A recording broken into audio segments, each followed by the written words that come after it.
Welcome to episode 15 of the Decompression Chamber. The opening quote today is going to be from Stanley Kubrick. He was a famous film director. The most terrifying fact about the universe is not that it is hostile, but that it is indifferent. But if we can come to terms with this indifference, then our existence as a species can have genuine meaning.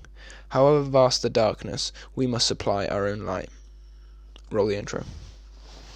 Into me, no doubt that I never be without my damn brain. Closed mouth, I'm clever and I know my damn shame. No cloud to the better, no one know my damn name. No bow, that shit what I guess we about to cascade. Welcome to episode 15 of the Decompression Chamber. I'm sorry for this weird continuity shift, but basically I was trying to record a video yesterday and it took me like 6 tries of recording a 10-minute video, watching it back, realizing something was messed up with the sound or the video kept skipping or like it didn't save properly, and here I am the morning after, trying not to be in my own head about it, because there was a couple of videos that I filmed yesterday that I was really happy with, but the sound wasn't working properly or like the video would skip, and it just made me feel frustrated because I feel like I did a good job of encapsulating what I wanted to put across in the message of the video. And yeah, so it's annoying when you have little blips in the road like that, but it kind of relates to the theme of the video today anyway.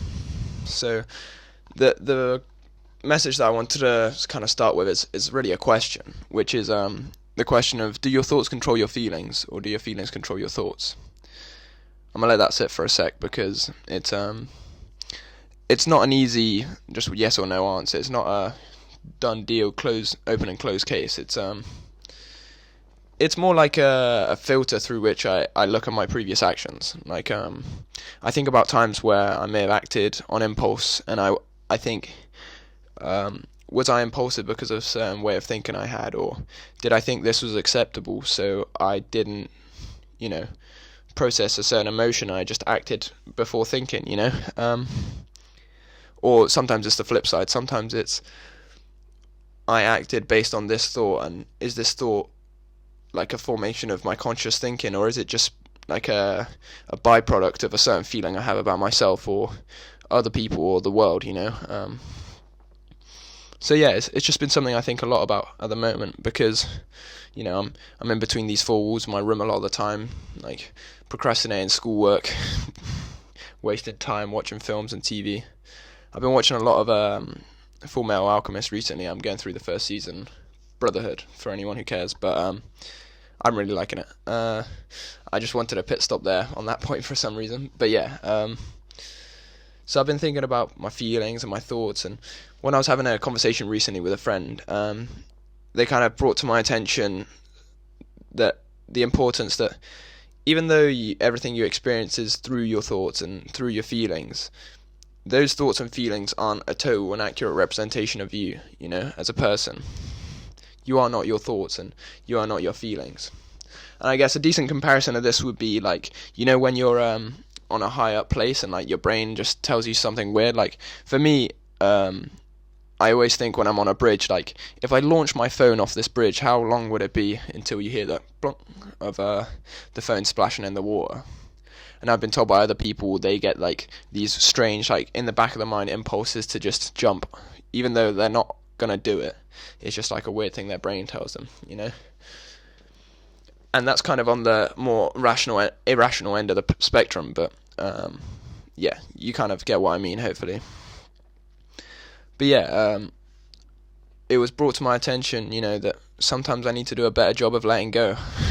Much like with my continuous repeated failure to make a video yesterday, I was just getting myself more and more worked up about it, just like, fuck, I keep fucking up, and then I'd be more tense the next video, and I'd put more emotional stakes on the success of it, quote unquote success. It's not like this is going out to millions, but you know what I mean. I have a certain standard I want to hold myself to, and when I don't meet it, it's frustrating. And so, yeah, I'm trying to do a better job of just letting things be, let them go and just accept them for what they are, I think that point there is probably quite important, that I don't think you can let something go until you've accepted it and processed it. Like, you can't just let it go before it goes through you. You have to let whatever it is pass through you, experience it, feel it, and then let it go, you know. And then, like, it kind of reminds me of this quote from How I Met Your Mother, which I haven't watched for ages, but I used to love, like, a lot. I remember Ted at one point says, I always thought that you could either push anger down or throw it back in someone's face, but you have a third option, and the third option is to let it go. And yeah, I feel like that's a pretty accurate description of what needs to be done sometimes. I don't know. Like, I think there's something, everybody has something that they hold on too tight to, you know? It's like that metaphor of the sand in the fist. It's like, if you hold sand gently in your hand, you'll be able to keep it all there. But if you hold it too tight, it will start to slip between the cracks of your fingers. And yeah, sometimes maybe I do that with my own thought process, with my own feeling process, you know? Like, because I've been trying to meditate, like, maybe 5 to 20 minutes, like, every couple of days, but I don't really do meditation in the same way that it's been described to me. Like, a lot of people talk about, like, the idea of just having a completely zen mind where there's nothing in there, they're trying to go completely blank, but for me it's a bit of a different experience. I feel like when I try to meditate, I try and focus on my breathing, and then eventually my mind just takes me to the thoughts that have been, like, pestering me or lingering in my mind for a while, you know. And so oftentimes I find myself going on, I call it a thought cruise. It's like one thought that may have been kind of swirling around in my mind, I travel through that thought, and then I let it pass me by, and then I get led to another thought, or maybe something that I thought I'd dealt with and processed, and then it comes back to me, you know. Sometimes these things have an awkward way of sneaking up on me, just like they do everyone, you know. And just like anything, it's just a skill I need to get better at. I'm not gonna just wake up one day and, you know, instantly be able to just go, alright, this may be the way I'm feeling, but that doesn't mean it has to be the way I am. But if I at least have that goal in mind, then, you know, hopefully I can improve slightly bit by bit.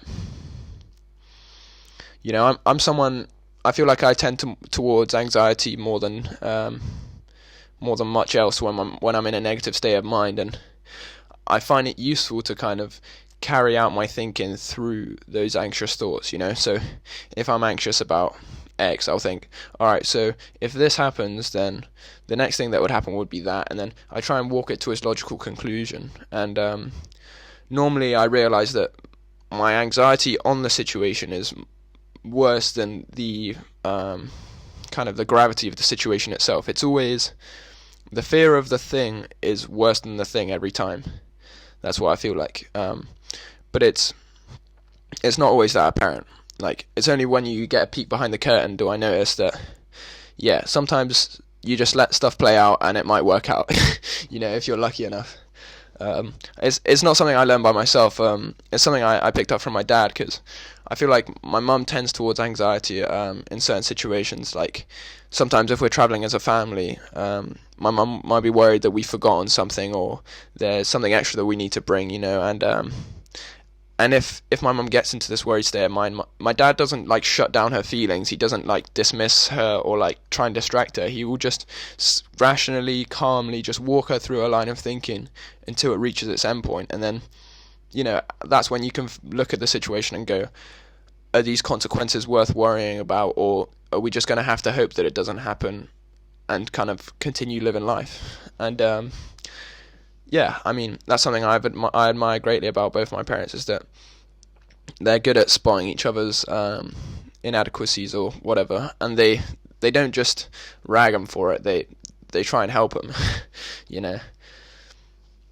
But yeah, I don't really have much else to dwell on this video, so I hope you're having a good day, evening, whatever. That always sounds dismissive when I say whatever, but in reality, I mean, whatever you're doing, I hope it's going alright.